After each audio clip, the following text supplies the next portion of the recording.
Said live from Orlando, and I texted him. Oh, and then tomorrow, I mean, he's not working at ESPN right now, but I got Adam Kaplan to come on. He's big, like in the Philly scene, and he's always great no matter what. Yeah. He got laid off? Yeah. It's brutal, man. Yeah. That's brutal. I didn't realize that.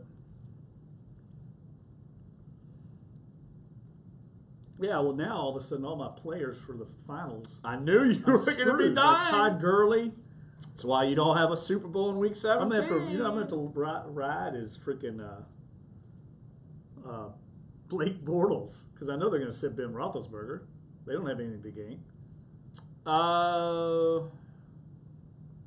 Could they still get home field if? Yeah, if they win and the Patriots lose. Oh, well, that might save me then.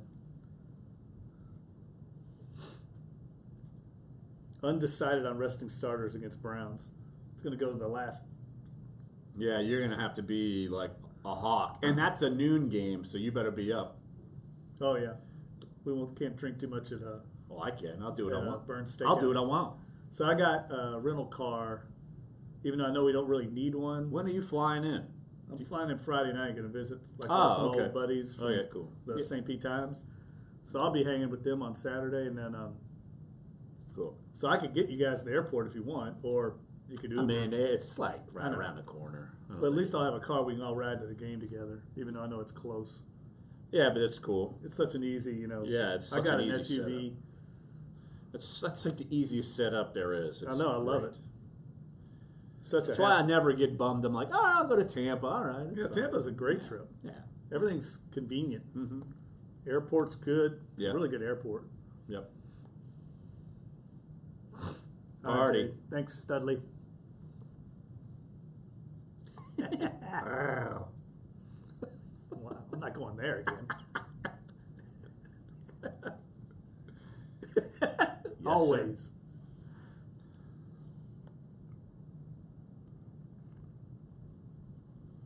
Sir. Dunc and Holder on a Wednesday, December 27th. Wobble Wobble Wednesday. Jeff is ready to jam out to some 90s New Orleans bounce / rap music in our bumper breaks. I know it. I'm excited, yes. Wednesday is always my day for music. The day for you to get wiggly armed and me to just stay away from those violent elbows. Man, it's a bad day out, isn't it? Yes, it is a pretty brutal, cold, rainy, bad day. Be careful out there on the roads if you got to go anywhere. And Jeff, already though on the roads, you're already seeing Sugar Bowl banners being up. I've seen where they've been staging in the normally pay parking lots in the French Quarter. They've got the pep rally setups. You could see at the Marriott, wherever they usually have the media set up. I've already seen live trucks out there from Alabama stations. So this thing is getting cranked up here already. When you think about it, you're only a couple days, 5 days from the game. Yeah, actually, the welcome parties are today for both teams. And, man, let's hope the weather gets a little better for the fans that come in town. I'm sure they'll have a good time in New Orleans like they always do. It's impossible not to have a good time here. But it'd be nice to see this weather improve a little bit. If it's going to be cold, just don't be wet and cold like it is today. Yeah, I think it's supposed to be bad weather come New Year's Day, too. So that's not going to be good. Like I said, and you said, too, I don't think it's going to stop anyone from coming. This place is national semifinal. It's Clemson, Alabama, gigantic fan bases, 2 national championship type teams. This place is going to be rocking and rolling. I don't care if it's a damn blizzard out here. People will be coming. Of course, it's not going to be a blizzard. Well, what this means is you just park it in whatever bar you land in first in the quarter, and you just stay there. Or you just hurry up and run to the next one. Right. You don't need to stand. And if you're going on Bourbon Street, the street's all torn up anyway. So just venture out and just bar hop and do whatever. Or hotel hop, do whatever you want. Yeah, this construction, I think, is doing some major damage to the businesses on Bourbon Street because it is a mess. Now, it's going to be great when it gets done. We all know it needed it. But right now, with the Sugar Bowl in town, it's going to be interesting to see where people fan out to. Someone's going to fall into a construction site. They're going to have extra workers. Hopefully, like the police on horseback, they don't fall into a hole. Maybe they've navigated it enough, but look, we'll be talking plenty about that leading up to the game.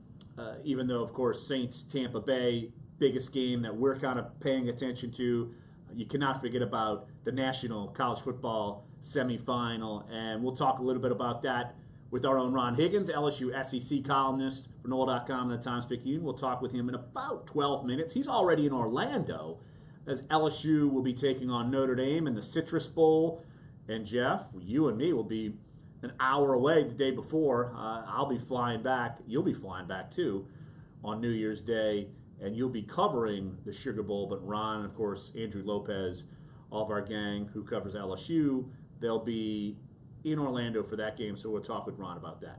Yeah, how many fans do you think are going to make that trip down, Louisiana sports fans, going down to Tampa to see the Saints against the Bucks, and then the next day drive over to Orlando, get the doubleheader in? Oh, I guarantee you it was, say, for the Citrus Bowl, I bet you it was a driving factor, knowing that the Saints were relevant because LSU's coming to play there for a second time in as many years. Usually you don't like to do that. But I talked to so many people within the holidays last weekend say they're planning on doing it, and they're not finding any trouble finding Saints-Bucks tickets. Now, maybe they might have a little bit of trouble, finding finding LSU Notre Dame, but Saints-Bucks, that's going to be the easiest ticket in town. You find anyone who's a Tampa Bay fan, they're not going to that nonsense. No. Saints fans could be out in droves for an important game for the Saints. So they're already talking about coaching changes rumored in Tampa with Dirk Cutter. He actually addressed that yesterday, said it has been a distraction. And there was a report over the weekend that John Gruden, who's a potential target for the Bucks, reportedly has already been contacting assistants in the NFL about potentially coming to Tampa. And if that were to come to fruition, what a storyline that would be.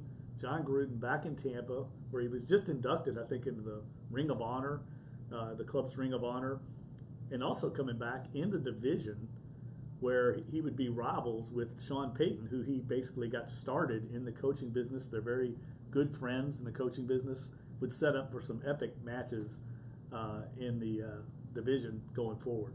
I'm sure Sean Payton would take his chances, though, considering what kind of shape that roster's in. And look, I'm sure we'll be talking with someone who covers the Bucks later on in the week, and I'm sure the prospects around that team are not good.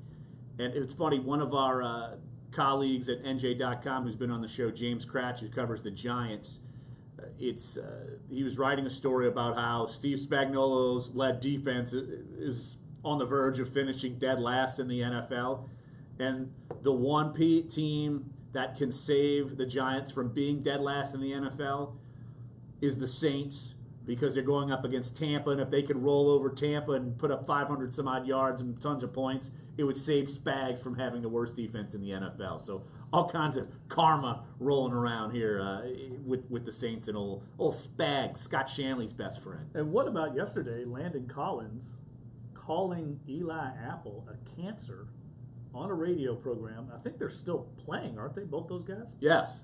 So he's going to be lining up in the meeting room or lining up with Eli Apple in a meeting room with him, and he just called him a cancer. It's amazing. What a drama. I'm fine with it. Landon Collins, he plays hard. If the other guy's a turd, good. Call him a turd. So what? Too bad. Oh, I'm not criticizing him. It's just the fact that that's out there. You just don't see that very often. Right. You know, I think that just shows you how bad it is up in New York. I like guys that speak their minds. I'm always in favor of that. In our business, it's harder and harder to find people that are candid like that. And I think Landon Collins feels like he's got seniority there.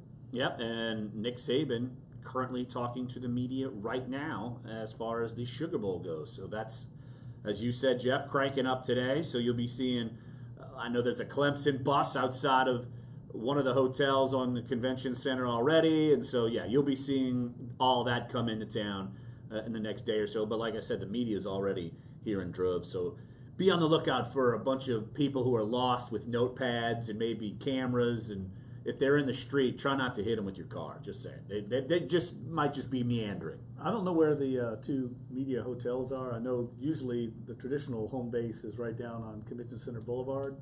So I don't know if one of the teams is in there. Usually there's one at the Marriott on Canal. very convenient. That's why it's always so great to have these big games here. You literally can walk to everything you need to get to, although today might be a cab, Uber, Lyft day. Or get one of those rickshaws and have an umbrella and make the poor guy ride the bicycle get all wet, as long as it's not you. Those things, you ever get behind those pedicabs? I mean, they go like 1 mile an hour. It's like getting behind the donkey cart. Yeah, the donkey. It's not a horse, right? It's definitely a mule or something. Some sort of non-horse, right? Yeah, I always feel bad for those animals in the quarter. I've seen a car hit the back of the wheels, like almost like to tell them to go faster. Well, that's not going to happen. No, that's dangerous. That? That's against the law, I'm sure. No, I'm sure you're breaking some sort of law by doing that. No, but the pedicabs were an addition, about 5 or 6 years ago? We never had those. Yes. And now they're everywhere. And they're very convenient here just because parking's always such an issue. They're expensive. I would recommend using your feet. They're not cheap. They are? I didn't know that. They are not cheap because I guess the people who are doing it, obviously are doing labor, and so it's more expensive. I'd just assume walk. I've taken one. I don't need to take another one. And you get off, and you're like, "Why is this so much?" When you went about 10 blocks. You're not going a whole lot faster than you're walking. No. So sorry, pedicab people. I just ruined your whole business plan. But maybe you could take a pedicab tonight to the Smoothie King Center, though. Pelicans taking on the Nets tonight, 7 o'clock tip. All is well in the world. They've won 2 in a row. I'm back on the bandwagon. They're going to win the NBA title. I don't think so. They're right now in 8th place in the West. And, of course, it's Wobble Wobble Wednesday, meaning you can't have Wobble Wobble Wednesday without our own Will Guillory.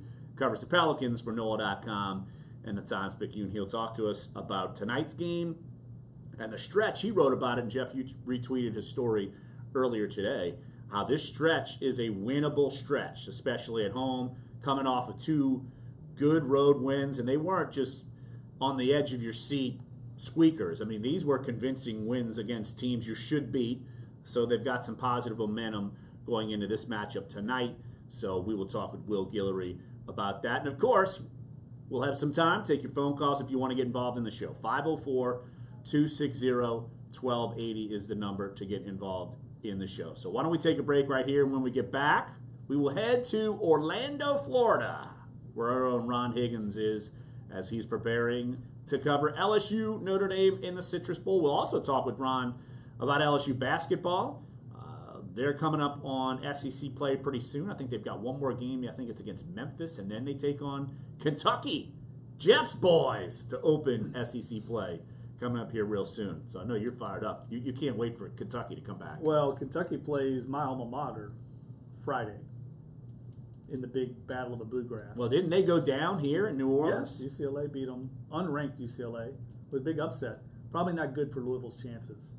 Just saying. Oh, making up excuses already. I will not watch that game. Of course you won't. I'm like Todd Graffinini. I can't watch it. And I bet you he's listening right here, right now. And let's probably listen laughing. in. Yes, exactly. So let's listen in with Ron Higgins next. Sports 1280, NOLA.com, and the iHeartRadio app. Dunc and Holder.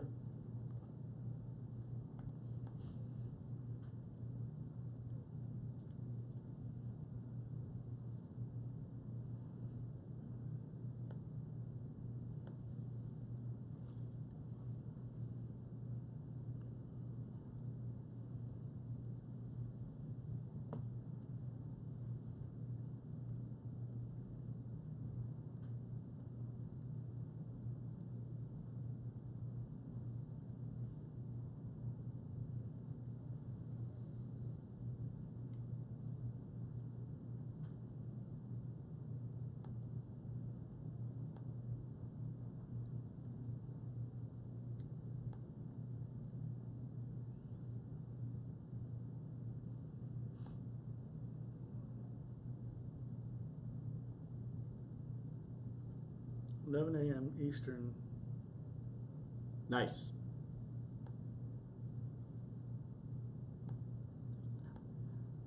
iButt Radio, the Butt Channel. Let's bring it back.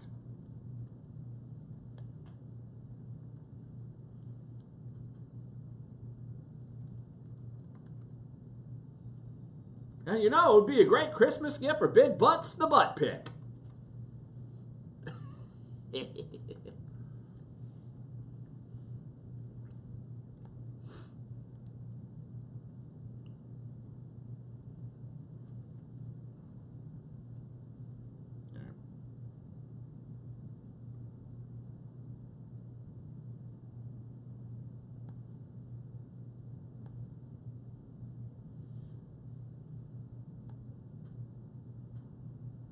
I don't know. Of all the uniforms, New Orleans is one of the worst.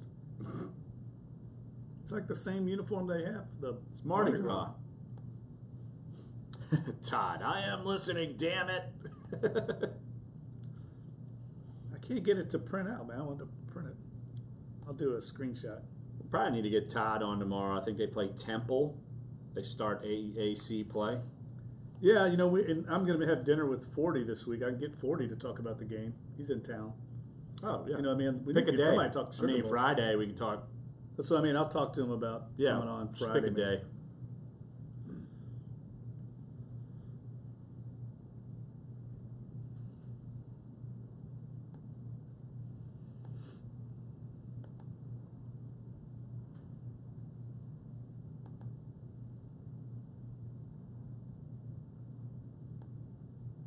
Welcome back to the show. Pleased to be joined by our own Ron Higgins, LSU SEC columnist for NOLA.com and the Times-Picayune, and he is in Orlando as LSU will be taking on Notre Dame New Year's Day. Ron, appreciate you jumping on the show, and you look at this matchup, LSU Notre Dame. I know the last couple of, say, maybe week, 2 weeks has been heavy recruiting, who's going to play, who's not going to play. Just your overall thoughts on this matchup. I'm sure it's an attractive one. That's why the Citrus Bowl made it happen. And I'm sure even though, look, you don't have national championship implications on the line, probably one of the better bowls that are going to be played in the next next couple of weeks per se.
Ron, this is kind of a off the field question, but what's the weather like down there? You know, we've in the past that's always been a little bit of a dicey situation. Sometimes there's rain involved. I know the track at that stadium has been bad in the past. I think they may have put in field turf at one point, right? I'm just curious if the weather's supposed to be okay down there.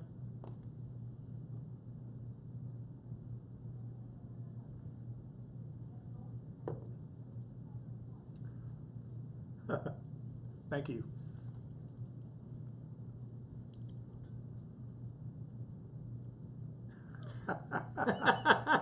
They still remember us from that massive tip we left last time.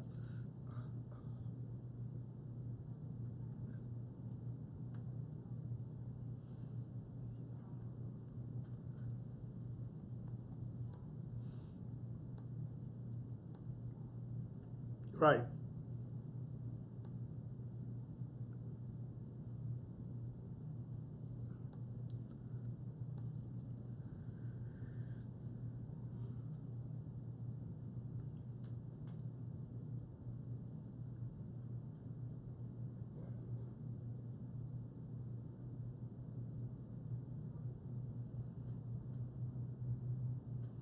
Hey, this is a little off Citrus Bowl beat, but I'm curious to get your thoughts on this because I don't know where I come down on this. What did you think of LSU buying billboards for all their prospects? I mean, this is just a sign of the day and age we're in, right? Where unlimited finances, you can just afford to throw up billboards all over the country for your 21 signings. What do you think of that, Ron?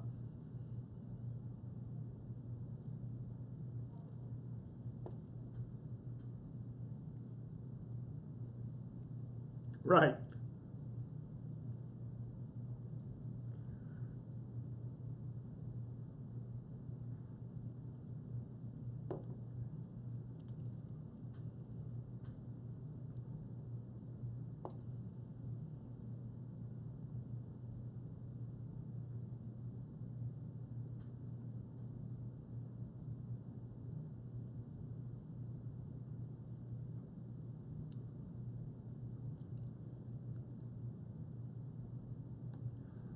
Ron Higgins, LSU SEC columnist for NOLA.com, and the Times Picayune, joining us right here on Dunc and Holder.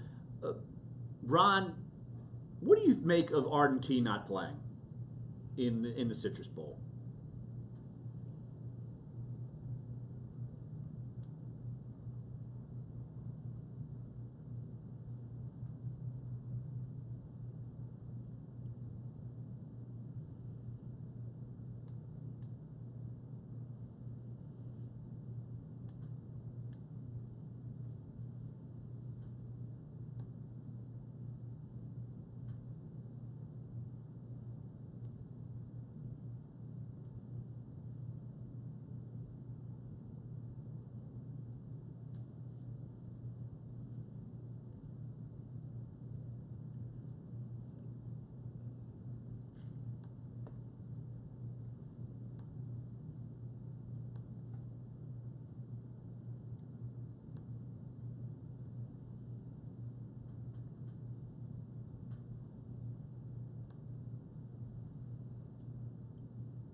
Ron, I'm curious about that because that seems like it might be a little bit of a growing trend. I heard Josh Rosen, UCLA, talking about it yesterday, and I thought he was very prescient in what he said. Of basically, you have to look at each decision individually. That there's no, he felt like there's no growing trend. But I know Louisville, in my alma mater, they have like a third or fourth round projected draft pick who's sitting out their game, the Tax Slayer Bowl. He's not even a first round draft pick; he's a mid rounder at best.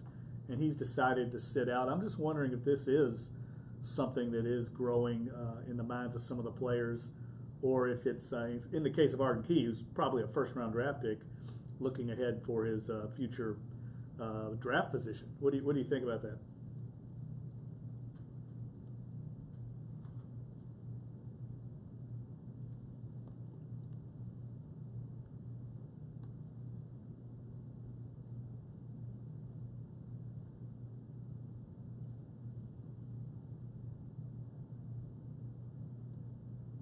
Yeah, I agree. I thought he was nailed it.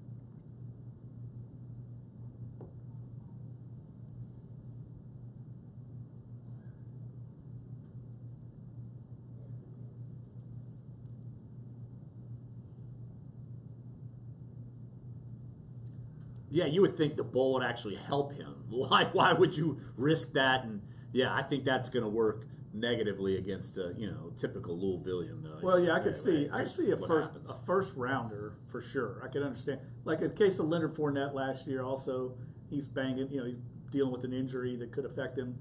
But otherwise, you got teammates that are counting on you to try and win this game, and underclassmen that would like to win the game.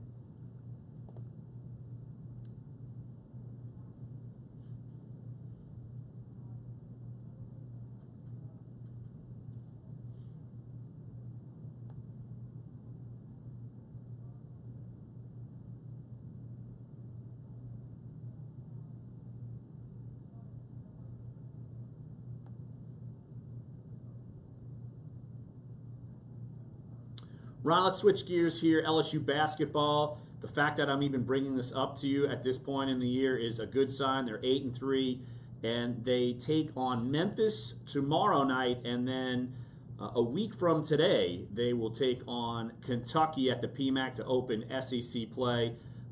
Last games I've watched for LSU, I watched the Houston game, and I watched the Stephen F. Austin game.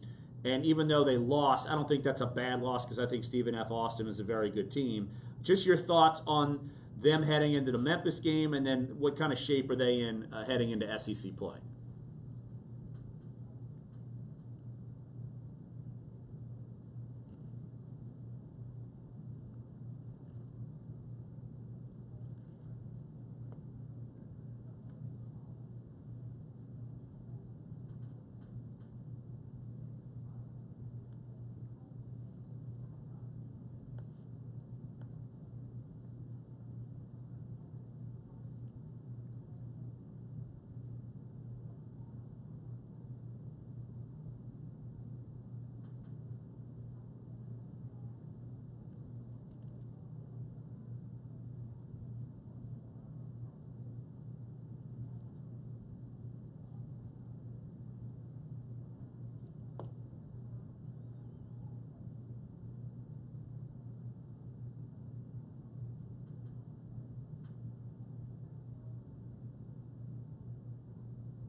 Yeah, unfortunately, I think Poor Jeff. it's not going to be good. But that loss to UCLA is not helping our chances. But I agree with you. This Kentucky team, in the past, they've always had at least one lottery pick, maybe two. I don't think they have any lottery picks now. They have a guy, Kevin Knox, he's going to be a first rounder, but that's not the same as a one and done lottery pick. And the thing I like about what Will Wade's done this year is at least he's created some hope and some excitement around the program. You can see a light at the end of the tunnel. They got this great recruiting class coming in next year. The kids are playing hard this year. They play an exciting brand of ball. If you're an LSU sports fan, suddenly going to the Maravich Assembly Center in the future for some of these big games is looking a lot more perspective.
Ron Higgins, LSU SEC columnist for NOLA.com and the Times-Picayune. He's in Orlando covering LSU Notre Dame. Check out everything he's going to be producing at NOLA.com and in our print editions of the Times-Picayune. Hey, Ron, appreciate it. As always, my friend.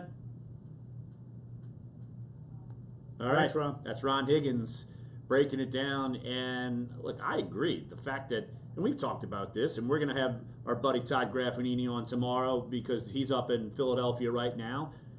Tulane's going to take on Temple. You've got LSU taking on Memphis tomorrow night. And then the fact that we're talking about college basketball in the midst of a national championship semifinal game here in our backyard, the Saints in the playoffs, the fact that I'm interested, I feel like I'm more, as far as college basketball, I feel like I'm more like general sports fan. You got to pull me in because I'm going to be more interested in say the Saints and the NFL and that sort of thing. The fact that I'm being pulled in this early, I think, is a plus. Yeah, no, I agree. And the future is bright. And this young coach has kind of captured the imagination and the fancy of LSU fans because this team plays so hard. And he's energetic on the sidelines. You can tell he's passionate about it. I love the way he coaches.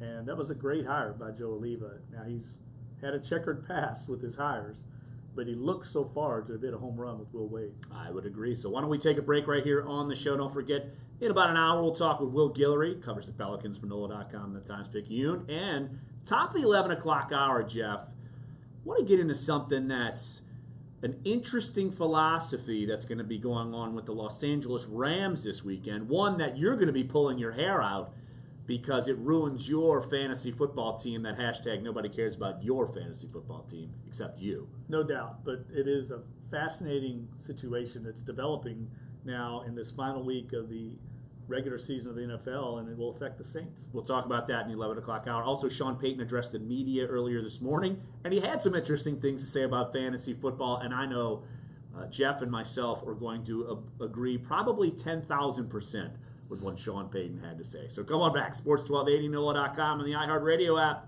We're Dunc and Holder.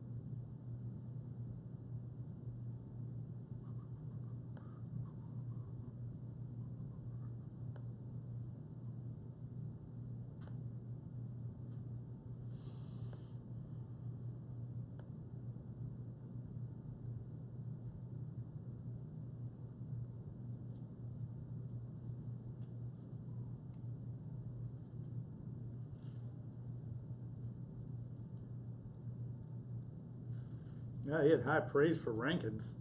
That's crazy. Who? Payton. I think he has the potential to be right up there with the best in the league. He's coming into his own. I think a lot of the guys in the defense are. It's showing up. He must have been in a good mood or something. Must have been. Or he just has my glowing column on Sheldon Rankins posted on his wall in the room. I didn't think about that. Gotta be. Ever since then, Sheldon's been a beast. Coincidence? Nope. He's motivated by your column. I mean, Sheldon was depressed. Now he's not. Oh, they're saying that they can't hear the audio. Oh, jeez. Yeah. It's always something on this damn thing. Said they can't hear anything except us. And it sounds like we're in a barrel.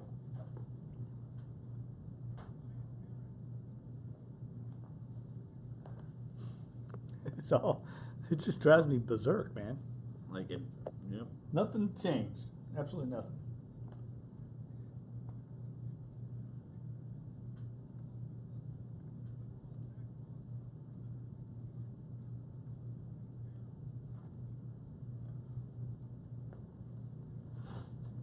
Oh, he told me that thing. Remember that? That's right. He did tell me that. What was that he told me? It was something about. Oh, yeah. It was like something about the microphone. Yes. this iPhone, right? Yeah. Growl. That's it. We're talking your teams. Sports 1280 New Orleans. Welcome back, Dunc and Holder. Jeff has, I think, as far as our YouTube crowd, I think he successfully fixed an audio problem. I think he has. Let us know, YouTube crowd. Fingers crossed. Well, I guess we're not going to find out really until we have Will Guillory on top around 11:30 talking Pelicans Nets. But, yeah, I think Jeff did something technologically sound. This is a new day, a dawn of a new day here on Dunc and Holder. Technological genius. Just like, that flows just like butt pick. Same thing. Oh, God. We're back on that? I am never going to let that go. Tremendous. By the way, I had all kinds of new suggestions. Oh, no. Yesterday. I had a number. You are always here. Here's what I've learned from doing radio with you for 6 months almost now. That I love polls. You love Twitter polls. You hate traffic. You love coffee and Rice Krispie treats. You hate when YouTube goes bonkers. It drives you insane. And you love when you feel there's a bad nickname. You want as many submissions as possible to try to fix the issue. I want to make a clarification on butt pick. Okay. I don't think it's awful. I think it's we can do better. Like, I think it's a C name. And I think we should always strive for A's and B's. So you got a C name out there, butt pick. Hope you're happy with it. That's what it's going to be. Do you realize? Live your life in the C zone. Do you realize C equals diploma? So if you get a 2.0, you graduate college and you move on with life, a.k.a. me. I think my GPA when I graduated college was a 2.02, and I navigated it to where I could do as little as possible to navigate around that 2.0 mark to graduate. That's how you do it in life, Jeff. That's a butt pick attitude. I like butt pick. What about mediocre? I'm in. What about this suggestion from Dat Dude Ray Ray? Okay. Rumpel-steel pigskin. What the no. Rumpel-steel pigskin. That rolls right off the tongue. Exactly, Dave. Come on. One of my good friends and one of the best people in the business here in town, Claire Durrett. Rebuttal. What about rebuttal? What about it? We're not in a courtroom. All right. Wait, I'm not done. You're not done. Why did I bring this back up, Dave? I should have just let it be. I know. You should have left it alone. I just did this all to myself. The butt grab has been suggested. Emasculate reception. We had that yesterday. I think it was Josh in Sacramento, I think, said the emasculate reception yesterday, from what I recall. Okay. Then the final one is ass grab. That's been suggested. Just that was the Joker grabbing Jimmy Graham's butt. Right, exactly. Oh, I'm sorry. I'm wrong incident. Right, wrong wacky incident in the dome. Rear end incident. Exactly. All right, so we're stuck with the C name forever. Just like Boom and Zoom. We're stuck with another C name, speaking of. Man. Whatever happened to the creativity of the Dome Patrol and the Field Mouse or whatever? Those are great names. I like Breezus. Oh, God. That's another C name. Why? Breezus. What's wrong with Breezus? Speaking of, though, we should get serious about that. Drew Brees' grandfather died, passed away yesterday. Robert Ray Akins and Larry and I were talking about it before the program. We both had conversations over the years with Drew about his grandfather and how much he meant to him in his life. I mean, his grandfather was an incredible man. I mean, one of the winningest high school coaches in the history of Texas football. We're talking Texas high school football, not North Dakota. I mean, this is among the most competitive high school football states in the country. And he was also a decorated World War II veteran who survived the invasion of the Battle of Okinawa, and is one of the main reasons why Drew Brees is so heavily involved locally and nationally in military endeavors. He's on the board of the World War II Museum, active on USO tours, all because of the influence of his grandfather, and his other grandfather actually was also in World War II. And he wore these, I think his cleats for the cause were dedicated to his two grandfathers last month. So I'm sure it's going to have a big impact on Drew Brees.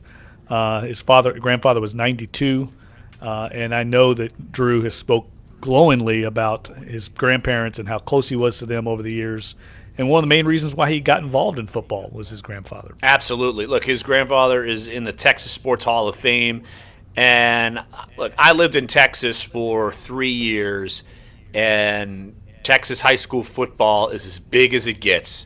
You think college football is big? Okay, it's huge there. But there's a reason why it's huge, and it's because they started in the high school level. And it's exactly where Drew Brees learned and gained the passion, A, for supporting the military, and B, his passion for football. He would tell me stories about being with his grandfather down in Corpus Christi, and they would want to be ball boys with the football team, and they'd want to be like the football player, so they would put Drew's head over a garbage can and shave his head so he could be cool like that, and he learned all of these things from his grandfather. So, yeah, I'm sure he's going to have a heavy heart, and it's not going to affect anything that he does this week. The services are next week, I think, probably by design, so Drew can play in this game. But, yeah, big influence for Drew. And, look, our thoughts are with Drew and his family because we know how much of an influence he was with Drew and all of his family. Yes, his grandfather lived on a ranch in Texas. And I remember one time I wanted to do a story on his grandfather. I think it was when they were going over to play against the Cowboys, and I thought this would be a timely way to do it. They're playing over in Texas. His grandparents would often go to one game a year, and I talked to Drew about it, and Drew was very private about his family life, and he was very nice and considerate about my desire to profile his grandfather because he knew the storyline, but he asked that I not reach out to his grandparents and try to interview them, so I respected that. I still wrote the story. Drew talked about his grandfather for the story, but I never got a chance to actually meet Ray Akins out of respect to Drew and his wishes. But I wish I would have met him because he sounds like an incredible man and what an unbelievable life he lived in his 92 years. Absolutely. Why don't we take a break right here on the show, and when we get back, we'll talk a little bit more about Drew Brees on the field. Sean Payton had some interesting comments about Drew and his production this year, and basically what he thinks about people who have some issues with his production or lack thereof in terms of certain fun and games that people outside of football deal with and complain about and probably go on Twitter and whine and complain and yada, yada, yada. None of that. He had no time for that, did he? No, rightfully so. So we'll have his comments coming up here next. Sports 1280, NOLA.com, and the iHeartRadio app. Dunc and Holder.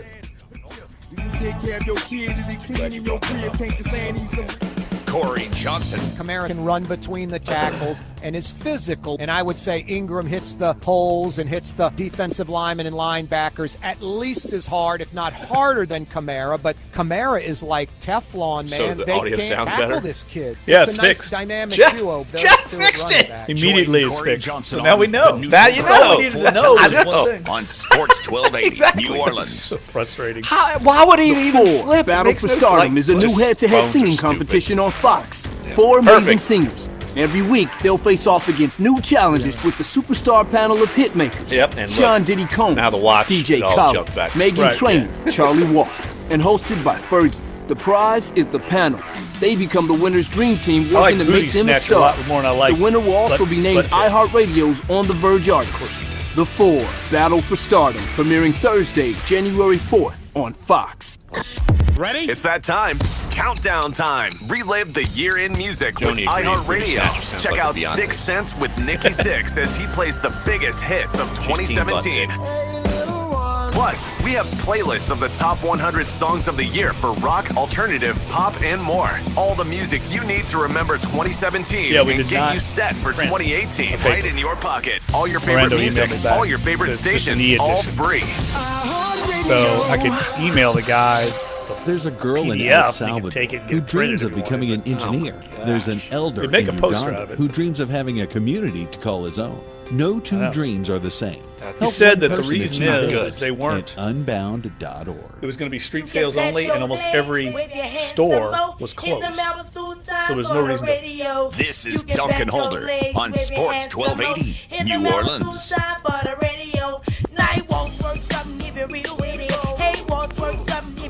Jeff's down with Cheeky Black today. This is probably the most play Cheeky Black's gotten in a long time on Wobble Wobble Wednesday here on Dunc and Holder. She should thank us. We should have her on the show. I'm not sure that you got enough time between possible expletives with the dump button. I'm just gonna throw that out Okay. there. You think I'm right on there? I don't know. Is it worth the risk to get Cheeky Black on here? But that brings back. I don't know. It's 6 one way, half a dozen the other. Exactly. So, but look, earlier today, Sean Payton spoke with the media. Of course, it's Wednesday, which means Sean Payton speaks in the morning, and he was posed a question about Drew Brees' statistics. Look, he reached the 4,000-yard mark again. He's done that every year with the Saints, and 4,000 yards is really ho-hum as far as Drew Brees and his statistics are concerned. And look, his touchdown numbers are down, much lower than you would normally see from Drew Brees. But us who watch the team every week, see they score points, still one of the best offenses in the league, I think you understand why, and that's because the run game has been superb, and Mark Ingram's one of the leading scorers in the NFL as far as rushing touchdowns. Alvin Kamara is right up there.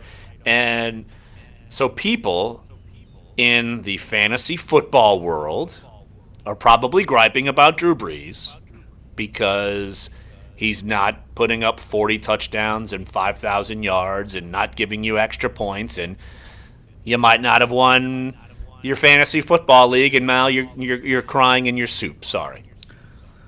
I think it's funny how Drew Brees, and this really doesn't have anything to do with fantasy football per se, but it does have to do with the national perception of him. He's really not being mentioned as an MVP candidate. And I think that's interesting because in the past he's put up incredible individual numbers, broken all kinds of NFL records for productivity and production, and yet if his team didn't win, he would get, I guess, criticized or lowered on the ranking, if you will, lacking consideration for MVP because his team wasn't winning. Now they're winning big.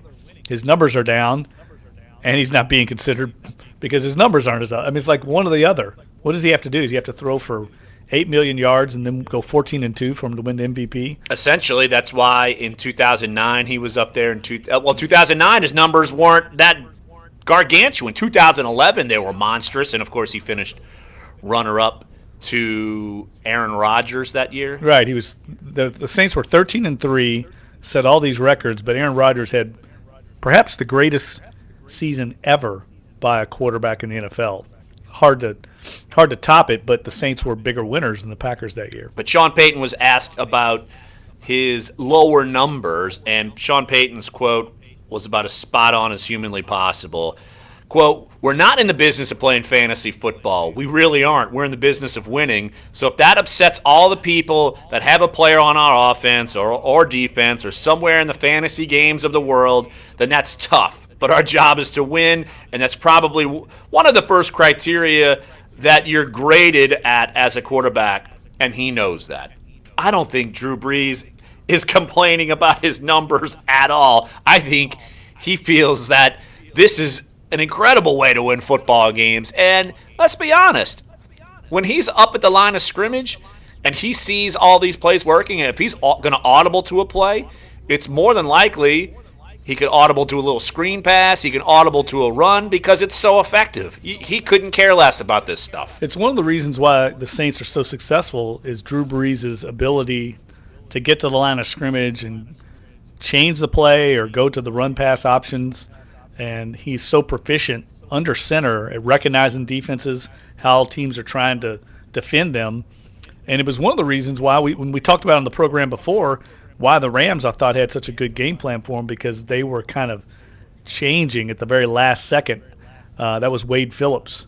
And I think part of that had to do with the fact that the Rams had both Aaron Cromer and Bill Johnson on their staff, and they knew how Drew Brees operated. And they had this plan for him and kind of changed a lot of things at the last second. And I don't think there's too many teams that feel comfortable doing that. A lot of teams just want to line up and sit there and say, here's our best against your best. But that's, I think, really not the way to attack Drew Brees. You've got to try to confuse him and try and get him every once in a while, because more often than not, he's one step ahead of the defense. Oh, I would agree. And since you know me, Odds McGee, love my odds. Bring it on. Drew Brees has been in the top 5 or 6 in MVP odds, probably for the last, say, month and a half. But he's never gotten past, say, tied for 3rd, and that was usually with a Russell Wilson. The only 2 players that are being considered right now for the MVP, according to odds makers via Bovada, Tom Brady and Todd Gurley. They're the only 2 on the board right now. No one else is being considered. Russell Wilson's fallen off the map, and obviously Carson Wentz has fallen off the map. So it's a Tom Brady, Todd Gurley show, and Tom Brady's still the favorite. I'll tell you what was interesting also. This really isn't MVP related, but it is something to think about. The Patriots, just think about this. They started the season with Tom Brady, Jimmy Garoppolo, and Jacoby Brissett as their quarterbacks. Now, all three of them are starting for different NFL teams, and Jimmy Garoppolo looks like a star. And this is a guy that, when he played for the Patriots, I think he went 3-1 as a starter in that 4-game stretch. So I don't want to discount what Tom Brady does, because we all know he's an incredible player. But, Matt Castle stepped in and I think won 11 games. Jimmy Garoppolo was 3-1. Matt Castle didn't make the playoffs with the Patriots, but they still won double-digit games. The year Tom Brady had, his torn ACL? Yes. Right. So I just think this system that they have there, and the incredible coaching and the incredible balance they have, it makes me wonder sometimes what Tom Brady would do if he were with the San Diego Chargers or another team. Here's what I think. I think Tom Brady, if he played with the Saints, would be incredible. If Drew Brees played with the Patriots, he'd be incredible. Agreed. Now, could you put in Tom Brady like in Cleveland, and would he be incredible? Probably not. Would he be incredible, say, with the Bears? Probably not. I do think, though, that it's a combination of both. You can't just say the player's great and he's not a system guy. You're a great player and you're a system guy. You're a great player in the system. I mean, I hate the system quarterback nonsense, because the system fits a great player and the great player fits a system. You could have, I know you mentioned some of these guys, but DeShone Kizer's not going to go in New England and win games. I mean, he's not. No. Jay Cutler, I would not say would go in and win games. Maybe he'd win a few, but he'd probably still be a bonehead and lose a few. Right, but I guess I just bristle a little bit, because we've covered Drew Brees. We've seen his brilliance over the years. He's never won the MVP. And guys like Peyton Manning and Tom Brady are going to win multiple ones in their careers. And I think Drew Brees is every bit as good and as talented as those guys. And I just think it's an injustice that he might finish his career without ever having won the MVP, when he's put up numbers and won as many games in as many cases as these other guys. Well, let's see. The 3 years you'd probably say he was up for it. 2006, he lost to LaDainian Tomlinson. 9, he lost to Peyton Manning. 11, he lost to Aaron Rodgers. And they all had incredible years. It's not like Peyton Manning was a bum when he lost to him in 2009. He ran into some buzzsaw years. And then in the other years when he was great, the team wasn't great. I mean, that's the nature of the award. I've watched Brady this year. He's a great player. He's no different than Brees this year. I don't think he's putting up an MVP-type season, in my opinion. I think he's been really good, but I think there's a lot of players. And so I guess that's what I'm getting at. It's like he's going to win by default this year. It almost feels I would agree there. More by default than anything else. So you mentioned some of the stuff we're talking Todd Gurley and the Rams. Hour number 2 is coming up. Interesting news coming out of Rams camp last night. We're going to talk about the way the Rams are going to approach this next game and how it affects the Saints. So we're coming back. Hour number 2 here. Sports 1280, NOLA.com, and the iHeartRadio app. Dunc and Holder.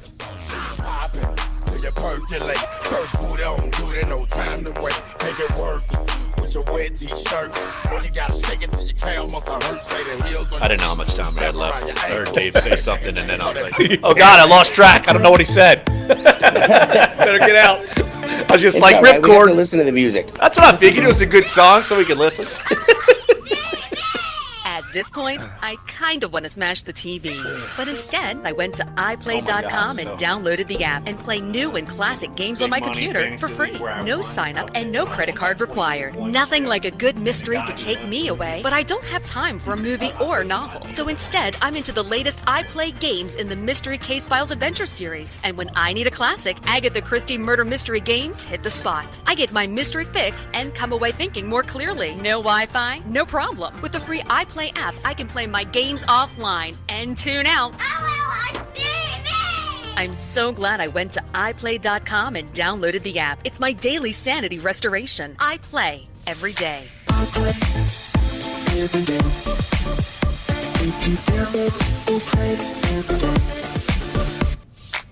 WODT WNOE FM HD2 New Orleans. Listen on the free iHeartRadio app. Search Sports 1280.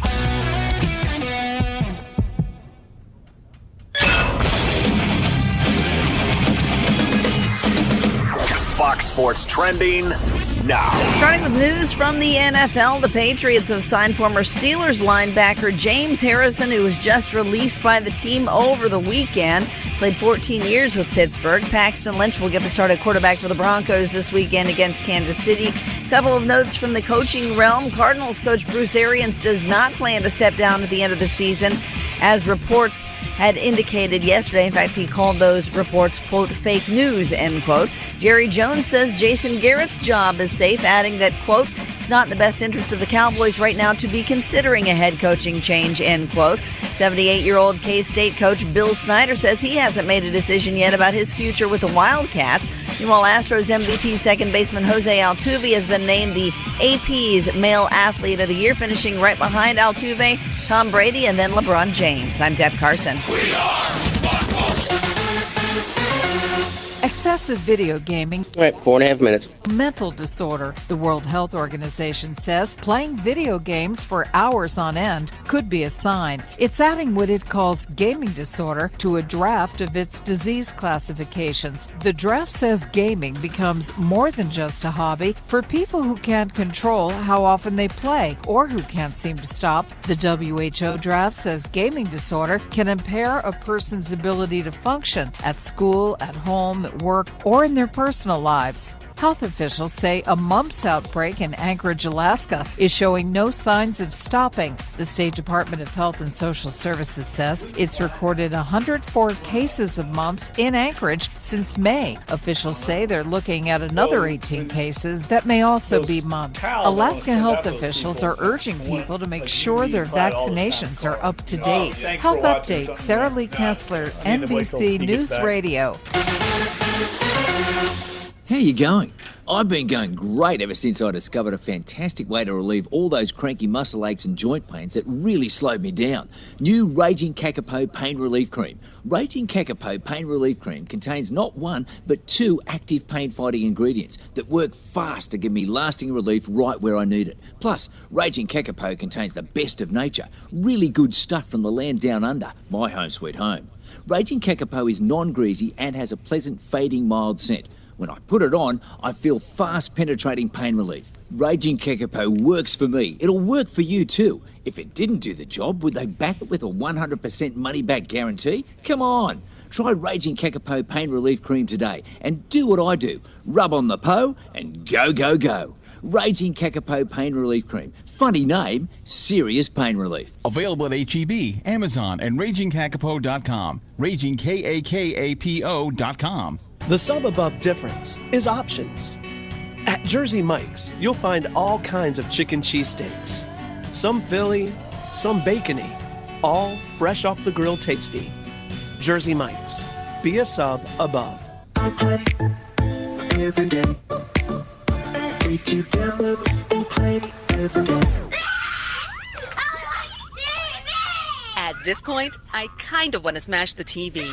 But instead, I went to iPlay.com and downloaded the app and play new and classic games on my computer for free. No sign up and no credit card required. Nothing like a good mystery to take me away, but I don't have time for a movie or novel. So instead, I'm into the latest iPlay games in the Mystery Case Files Adventure series. And when I need a classic, Agatha Christie murder mystery games hit the spot. I get my mystery fix and come away thinking more clearly. No Wi-Fi? No problem. With the free iPlay app, I can play my games offline and tune out.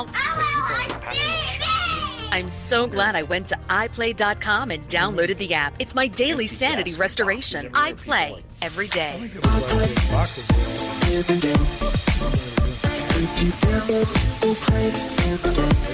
I'm wondering if they're moving already. Ring in 2018 from coast to coast on Fox with Steve Harvey. It's a New Year's Eve bash so big. 1 minute. Throwing 2 parties in New York and Las Vegas. Performances by Maroon 5, Celine Dion, Macklemore, Backstreet Boys, Flo Rida, and more. Plus an unforgettable sing-along of Sweet Caroline with Neil Diamond. Fox's New Year's Eve with Steve Harvey. Live from Times Square. Starts at 8 p.m., 7 p.m. Central on Fox. I'm Dave Marley, president of Marley Drug. Are you taking Viagra? Now you can get sildenafil, the active ingredient in Viagra, in generic 20 milligrams for $2 per tablet. That's a savings of $50 per dose. Marley Drug is a North Carolina pharmacy delivering generic sildenafil to your door. For more information on sildenafil, go to marleygenerics.com or call us at 800-853-6375. That's 800-853-6375. St. Jude continues to advance by increasing cure. 10 seconds. Cancer, and donors are important to us because you get the feeling that you have a team behind you. St. Jude Children's Research Hospital. Learn more at stjude.org.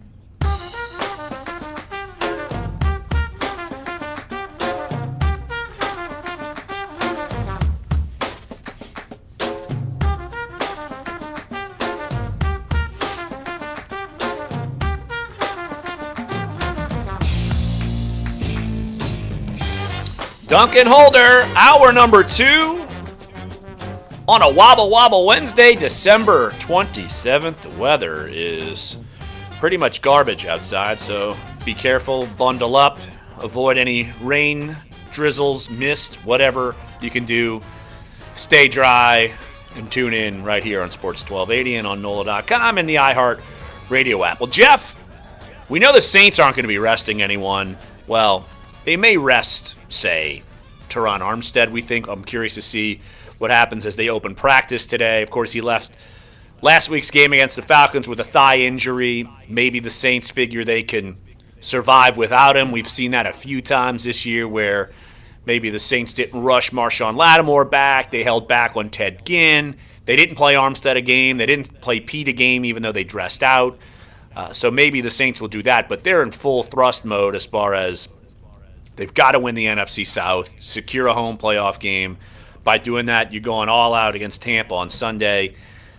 And they win. They're at least the 4th seed with a home game. Now, there is one team who is guaranteed either a 3 or 4 seed, and that's the Los Angeles Rams. But, Jeff, interesting quotes and possible philosophy from Sean McVay. Told the media yesterday that they're pondering resting their starters for the finale against the 49ers. And I know that they are locked in a playoff spot, and you're wondering, are they worried about seeding?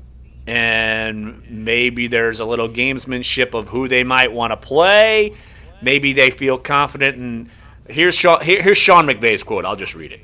Every single game is important, but I think it will provide an opportunity for us to potentially get some guys healthier, rest them, give some other guys a chance to step up. How that affects the guys that are healthy that we want to be smart with is going to be determined as the week progresses. But it is one of those deals where I think you might see us rest some guys. And the ESPN reporter Alden Gonzalez speculating players who might sit would be Andrew Whitworth, John Sullivan, 2 offensive linemen, Jared Goff, Todd Gurley, they might sit maybe Mark Barron and Alec Ogletree. And, of course, he lists off a bunch of other veterans that you might want to rest. You can't rest everyone, Jeff. We know that. But what do you make of this, given that there's still some seeding possibilities that they're potentially playing for? Well, I think it makes a lot of sense for the Rams. I mean, it makes perfect sense. They're locked in. They've won the NFC West, so they are going to get a home game in the wild card. They can't get any higher than that, and they can't get any lower than third or fourth. So in their minds, it's more important to get healthy and prepare for that wild card weekend than it is to finish third in this seeding structure. So I do think there's gamesmanship going on here. I don't think anybody right now wants to go to Minnesota. The Vikings have already beaten the Saints and the Rams in Minnesota. And those are the two likely teams that will be playing there, assuming they win their home wild card games in the playoffs. The problem for the Saints, the quandary they face, is they really can't afford to play this game. They have to win. I say game. They can't afford to tank against the Bucs because they need to win the NFC South to get the home game in the playoffs. They still have to fight off Carolina, so they can't afford to kind of take it easy against the Bucs. But in so doing, they may set themselves up for the more difficult path in the playoffs. And look, Sean Payton and the Saints, they can't worry about that. They've just got to win. They're kind of in a good situation because they can't overthink it. They have to win Sunday and then let the chips fall where they may in the playoffs. But the fact is, this year, because of the injury to Carson Wentz, the easier path might be as the number 4 seed because you would play at the number 1 seed in the divisional round. And right now, Philadelphia looks very vulnerable. And Philadelphia is number 1. They are locked in, home field advantage throughout the duration of the playoffs as long as they're in the playoffs, which is the big disclaimer this year because they seem like, as you just mentioned, the most vulnerable division winner right now. But am I wrong? Are the Rams not able to catch the Vikings even if they finish in a tie? The Vikings have the tiebreaker? Yeah, the Vikings beat them straight up. So they're locked into 3 or 4. Right. It's set. 1 and 2 are set. Right. Philadelphia is set as 1. Minnesota's set as 2. So there's no way to get above it. Now, the problem with what we're talking about is, okay, so it seems like, hey, being number 4 might not be bad because you get to play Philadelphia, who's vulnerable right now. That seems easier than playing Minnesota. The problem with that scenario is if you do beat Philadelphia, you're still probably, most likely, going to have to go on the road in the NFC Championship game because you're going to play the 2 or the 3 seed most likely. So you're faced with the prospect of having to go to Philly and win and then go to Minnesota or L.A.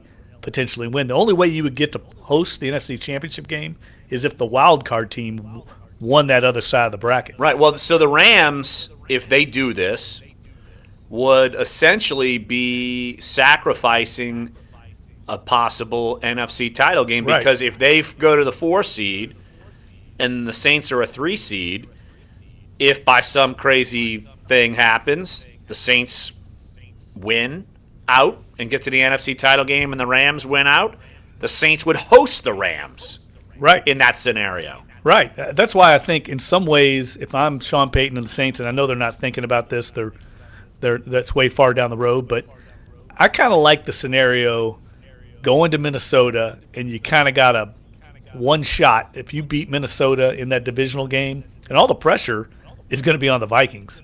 They're at home. They've had this great year. They've won 10 of 11 games, I think it is. They're within 2 games of playing in the Super Bowl on their home field. They're going to be under enormous pressure. I like the chances of going in there, beating them, and then you get a chance to come home and host the NFC Championship game, potentially. Maybe not. Maybe you have to go to Philly, but then that's not too daunting either.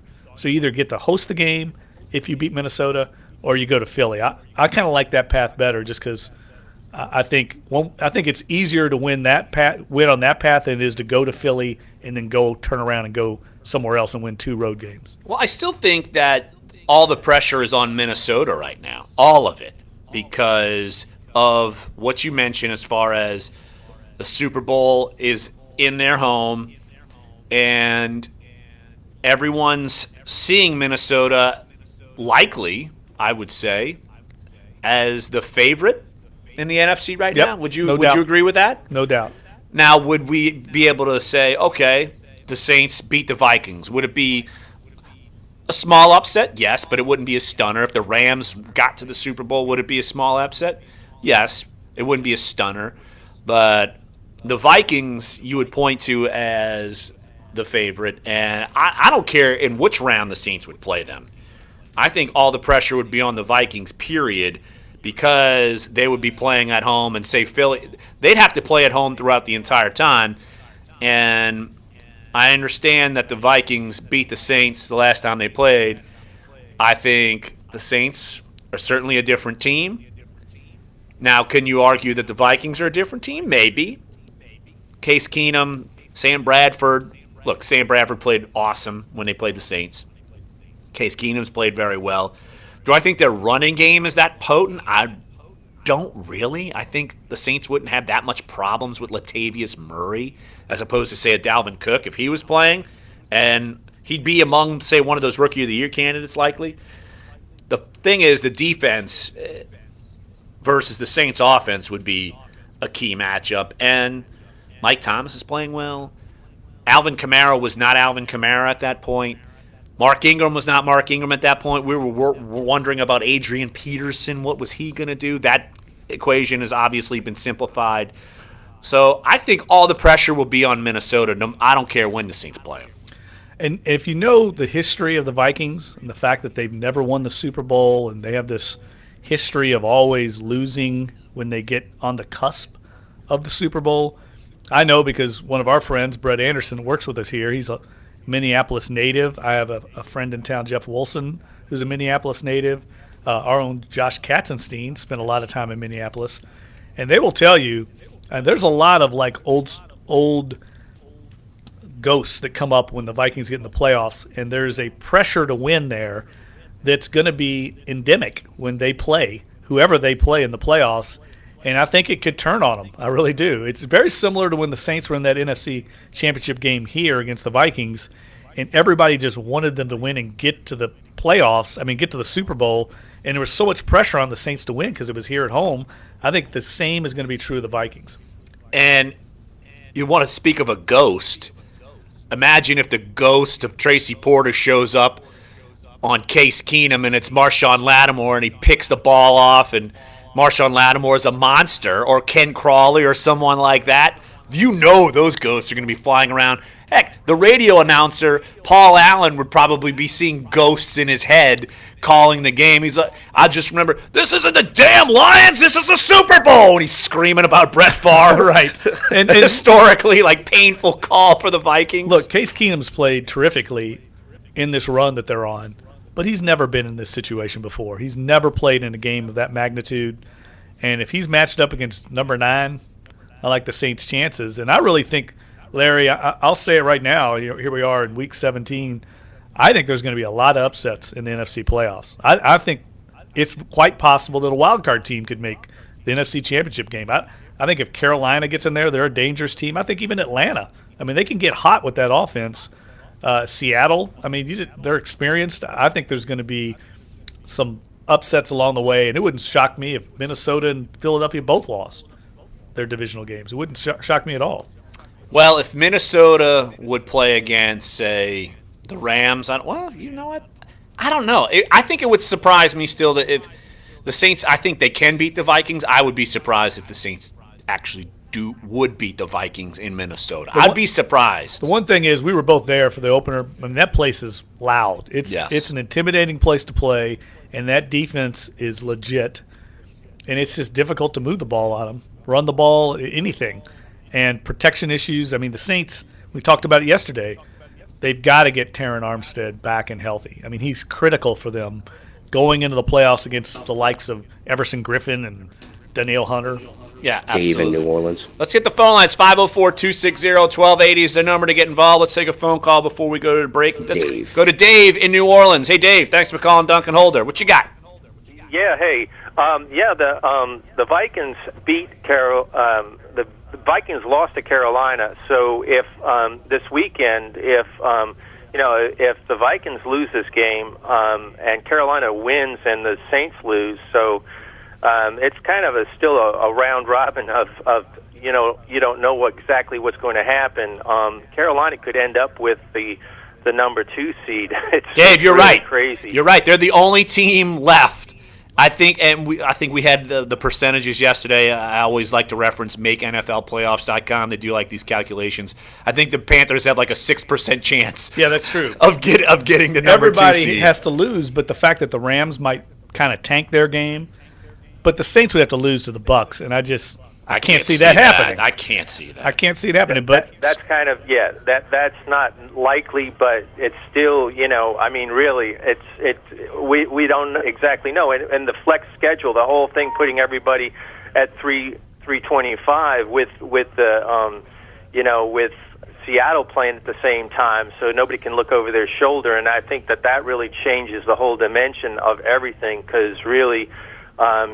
With Seattle playing, I don't know. I don't have a really good feeling yet for Sunday right now. I'll tell you, I know the Saints really should put up their best effort going out to Tampa Bay, but I don't know what Tampa Bay's mindset's going to be, because they've got a clear path on the number 4 seed if they decide to not play.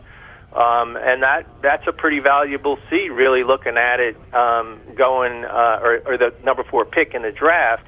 And really, what do you think they want to play for at this point? I don't know. I would think getting a good draft pick at this point might be in their best interest.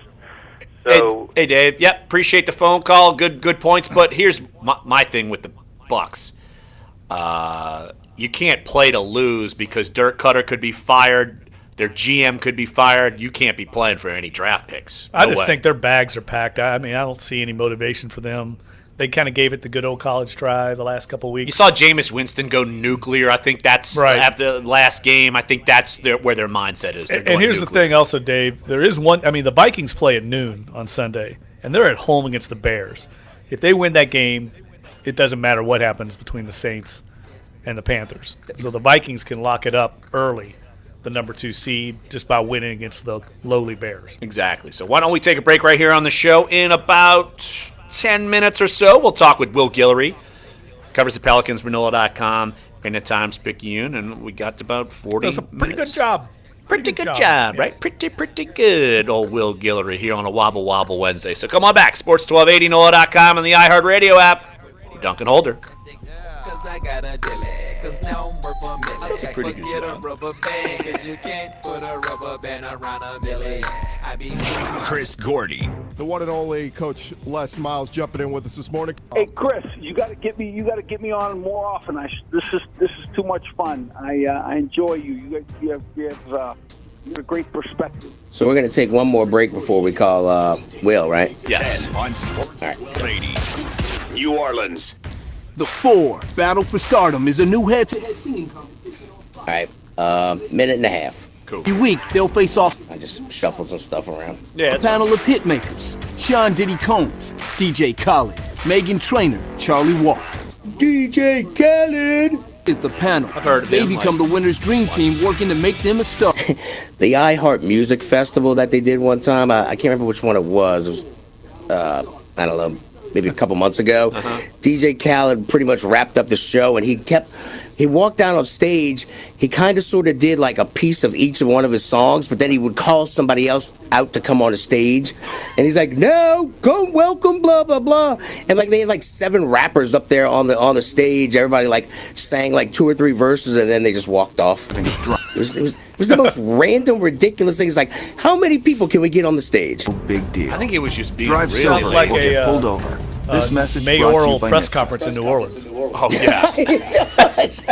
See how many. That is the best analogy I've ever freaking heard. See if we can get 100 people up here on the dais. Yukon XL Denali's and Picture every 10,000 council off Buick member, Envisions. Get 20% police, off Encore, 17% off superintendent, Dog catcher, 15% right. off Enclave, plus And GMC don't forget the Sierra person doing the Elevation sign double cabs are language. just $29.9. It's your best time for our biggest discounts. Legacy Buick GMC in Slidell and online at legacybuickgmc.com. GMC, we are professional grade.